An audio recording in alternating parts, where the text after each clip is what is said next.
Hello Whovians and welcome to my review of Doctor Who, the Moonbase. So, this is the 6th story of the 4th season of Doctor Who, and the 2nd appearance of the Cybermen in the show. And, what an appearance. They have been redesigned for us. So, the story is 4 parts long, and it actually broadcast on the 11th of February to the 4th of March 1967. So, the plot of the Moonbase. So the TARDIS arrives in 2070 on the Moon, where a weather control station under the command of a man named Hobson is in the grip of a plague epidemic, in reality the result of an alien poison planted by the Cybermen. Jamie is knocked unconscious and lapses into a delirium, leaving the second Doctor, Ben, and Polly to fight off a massive Cybermen attack. So that is essentially your plot of the Moonbase. Oh, well, the Moonbase. This is a great Doctor Who story. This is a very good, very strong Doctor Who story. I tell you what, guys, this season, this 4th season, could potentially be my favourite of the first 4 seasons. It's really good. This is a really good story. I really enjoyed it. It moves at a great length. It's 4 parts long. It doesn't drag at all. The Cybermen, I think, look scarier than they do in the 10th Planet.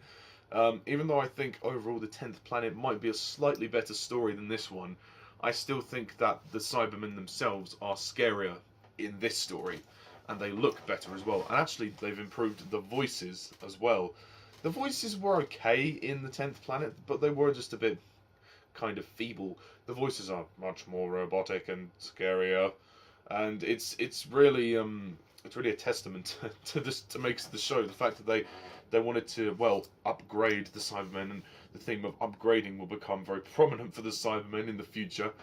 I kind of like the concept of this story. The fact that it's the Cybermen try to take control of the Moonbase by implanting a virus into the humans, and Jamie falls as one of the victims. One of my only criticisms of this story really is Jamie. Jamie doesn't get much to do in the story, which is such a shame. Because after the first story he was in, which was the Highlanders, which he didn't get much to do there, he got more to do in the Underwater Menace. In this story, I was disappointed. I thought, well, come on, you know, he's a new guy. I know he's going to be in the show for a long time, but, you know, he didn't have anything meaningful to do, really, until the last part or so, really. I mean, he was kind of, the first half of the story, he was kind of lying in bed. Frazer Hines had quite an easy job. I mean, he does give a great performance, like, when he's, like, going through this delirious stage of, and he's referring to this Piper figure, who at first, you know, we think is the Cyberman, but then obviously he kind of snaps out of that, and he's, you know, he's okay. But I mean, he does play it well, I think, in this story. Polly, played by Anneke Wills, Polly's good in the story, although she does a lot of screaming in this one. Polly's become a lot more frightful recently than she did when she started out. But I still like Polly. I still think Polly's great, and she comes up with some clever ideas, and her and Ben concoct this, cocktail of various acids and chemicals that they throw at the Cybermen, which destroy them, which is an interesting sequence. Ben as well, he's also very good in this one. Michael Craze does a good job as Ben. Like the previous story, this one is taken more seriously. There's not much light relief. Most of the light relief comes from Patrick Troughton as the Doctor. Patrick Troughton's very good. I mean, it's worthy to note that this story is partially missing, but only half the story survives, which is it's a shame, but at least we have something. And then the other 2 episodes are animated. I should actually say that I watched this story on Dailymotion. I don't have the DVD, so I couldn't find the first part in the animation. It wasn't on Dailymotion. So I had to watch the loose cannon reconstruction of the first part, and then for the 3rd part of the story, I watched the animation. So the animation was good. That was all very, very good. And then the other 2 parts are obviously survived. Parts 2 and 4 survive, which is nice. But it's a shame that it's partially missing. But from what we can see, Patrick Troughton does do a great job as the Doctor. He's quite funny in this story, and he's very direct. He's very down to the point, and he has some moments with tension at the beginning with Hobson. When I think Hobson, once he realises that the Doctor is right about the Cybermen, he starts to trust him a bit more. And the Doctor really takes action in this one. He's just on it. He's just on it. He's there. And I like him. I think he's great. And I think the scope of the story is slightly smaller than the 10th Planet, but I think the look of the story is great. The production design is fabulous. The sets are brilliant. It's, again, like the 10th Planet, it's confined to this one area. In this case, it's a moon base, whereas before it was like a submarine. And we really get that sense of there's nowhere to run, nowhere to hide, which all the actors do a good job playing off well. The side characters don't particularly make much of an impact for me. There's quite a lot of them. Maybe you could have shaved down some of the side characters, because there are like a few too many, I think. So I think it's a great story for the Cybermen. I think the story as a whole, I don't think it's quite as good as the 10th Planet. But I still think that the Cybermen themselves are better in this story. They're more scary, they're more menacing, and if they'd started out like this, then the 10th Planet would have been even better. Even though I love the 10th Planet for what it is, the Cybermen probably weren't the best as to what they would be in the future, but that's not a major problem, because the 10th Planet was the first one with the Cybermen. It was the first time, and they were really experimenting, and for what they have, they do make a good impact. But in this story, yeah, they are very, very good. There's not much else I could really add to this story.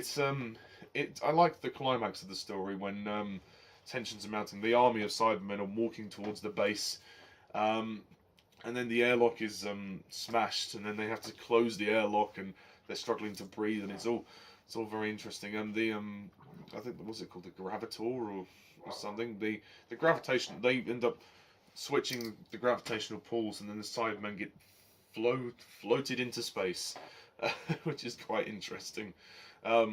Which is interesting. Whereas obviously before, in the 10th Planet, Moonbase was blown up, so they don't die in this one, or not all of them do. There are some of them that do. Yeah, I mean, it's just the fact that Jamie doesn't do very much, which is a slight problem. But oh well, we'll see him in loads of other stories. Also, it's worthy to mention the music of this story is great, especially for the end of Part 3, when the Cybermen are marching towards, well, not saying marching, but are moving towards the base. That's really, really good, and the music's creepy, very eerie. I think it's a very, very good story. It's not perfect, but I don't think it needs to be perfect. I think it's a very good, very strong story. Oh, sorry, the table there. And I look forward to seeing the Cybermen in a future installment. So I'm going to close off this review by rating the Moonbase a 9 out of 10.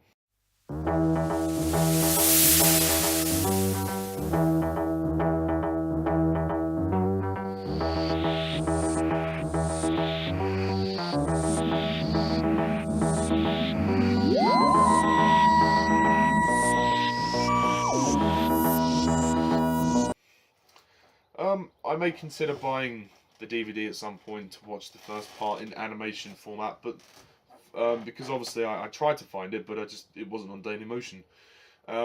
Nevertheless, I managed to find a reconstructed version of it from Loose Cannon, so they did another good job there, and the animation was pretty good.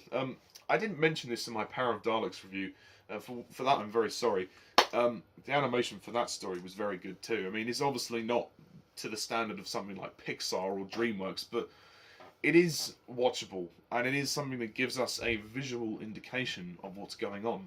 And that's very much the same for this story, and also other stories that have been animated, like The Reign of Terror and various other stories. And I think it's actually, you know, in agreement with Ann and Kalo, I think it's actually worthy to just, if we can't find all the missing episodes, just animate them. I mean, let's be honest. I mean, we've got all the audios for all the stories. Why don't you just reanimate them? Or just animate the stories? Like, the Who's Recons ones are terrible. But the guys who did the animations for this, 10th Planet, and Power of the Daleks, you should animate the rest of the missing Doctor Who stories. Then that gives us something more.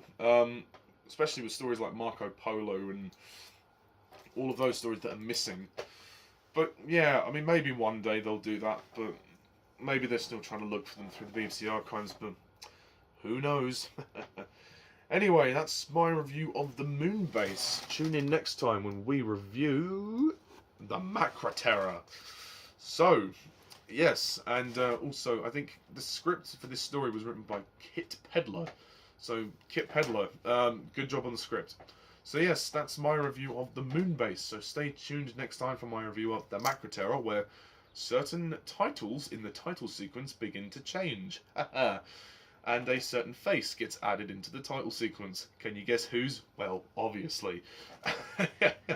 So, until then guys, thank you all for watching, and as always, I'm Mr. Tarnus11. See ya.